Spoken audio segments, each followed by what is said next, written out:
Bogus బిల్లులకు నకిలీ పనులకు నల్లగొండ మున్సిపాలిటీ ఒక కేర్ ఆఫ్ అడ్రస్ గా మారింది.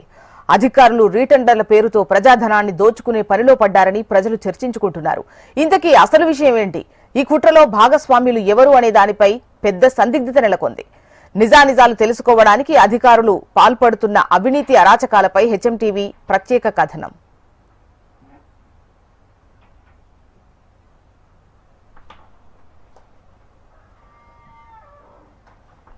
నల్లగొండ మున్సిపాలిటీలో అధికారులు నకిలీ రీటెండర్స్ తో భారీ స్కెచ్ చేస్తున్నారనే వదంతులు వస్తున్నాయి. డ్రైనేజీల్లో చెత్తను తీసి దాంతో పాటు ట్రాఫిక్ సిగ్నల్ జంక్షన్స్ లో ప్రయాణికులకు ఎండవేడిమి తగలకుండా ఏర్పాటు చేసిన షెడ్స్ తొలగించారు. అయితే మళ్లీ అదే ప్రాంతంలో నిర్మాణాలు చేపట్టడానికి కొత్త టెండర్స్ ఆహ్వానించారు. దీనిపై గ్రామస్తులు పలు అనుమానాలు వ్యక్తం చేస్తున్నారు. ఉన్న వాటిని తొలగించి కొత్త కట్టడాలు ఎవరిని దోచుకోవడానికి అని మండిపడుతున్నారు. ప్రజా ప్రతినిధులు అధికారులు కుమ్మక్కై ప్రజాధనాన్ని దోచుకుని కాంట్రాక్టర్లను మేపే పనిలో పడ్డారని దూషిస్తున్నారు.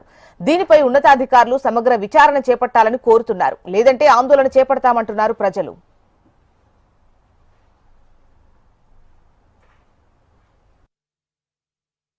నల్గొండ మున్సిపాలిటీ సంబంధించినటువంటి ఆర్థిక అరాచకత్వం అనేది పెరిగిపోతూ ఉంది. దుర్వినియోగం జరుగుతూ ఉంది.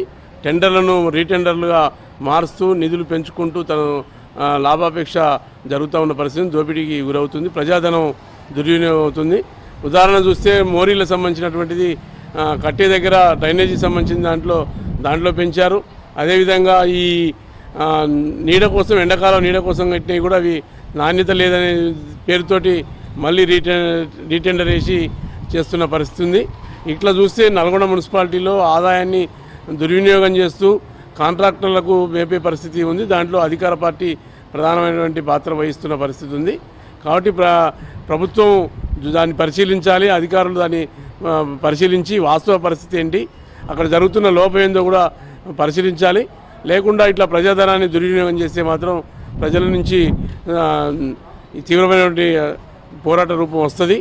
కాబట్టి దీన్ని అర్థం చేసుకొని అధికారులు స్పందించి జరుగుతున్నటువంటి నల్గొండ మున్సిపాలిటీలో జరుగుతున్నటువంటి అవకతవకల్ని ఆర్థిక అరాచకత్వాన్ని ప్రజాధన దుర్వినియోగాన్ని ఆపాలని చెప్పి మేము సిపిఎం పార్టీకి డిమాండ్ చేస్తున్నాం.